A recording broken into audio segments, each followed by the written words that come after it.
এটা ঢুকবেও না, এটা কিন্তু ছেড়ে দিলে ঢুকে যাবে। এটা যখন স্ট্যান্ডটা তুলতে হচ্ছে তুই তাড়াহুড়োতে গাড়ি অন করে কিন্তু আটকে যাচ্ছে, পায়ে আটকে যাচ্ছে, তো এখনও আটকে গেল, প্যান্টে আটকে যাচ্ছে। স্ট্যান্ডটা একটু অন্যরকম ডিজাইন হলে একটু ভালো হতো ডিজাইনটা।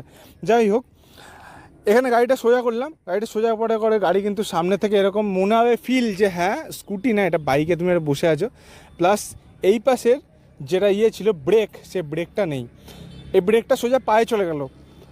পায়ে যাওয়ার পরে এই ব্রেকটা কিন্তু মানে আমরা চালিয়ে এনেছি, আমরা সব কিছু রাইড রিভিউ দিচ্ছি, এখানে পায়ে কিন্তু ব্রেকটা লাগছে না সহজে, ঠিক আছে। এই ব্রেকটা আমরা দেখলাম কিন্তু এটা কিন্তু ড্রাম ব্রেকের মানে কম্বি ব্রেকিংয়ের ব্রেকটা কিন্তু লাগছে না। এই ব্রেকটা তার জায়গায় দেওয়ার দরকার ছিল, যদি এই ব্রেকটা লাগছে না তো এই ব্রেকটা দেওয়ার দরকার ছিল, কিন্তু সামনের ব্রেকটা ঠিকঠাক লাগছে। গাড়িটা কিন্তু চালানোর সময় একটা টার্ন হবে, আমরা চালিয়েও দেখবো গাড়িটা, চালানোর সময় একটা টার্ন হবে, কিন্তু ঠিকঠাক ওয়ার্থ আছে। কিন্তু এরকম একটা ইনোভেশনের গাড়ি সত্যি ওলার তরফ থেকে খুব সুন্দর একটা গাড়ি হয়েছে।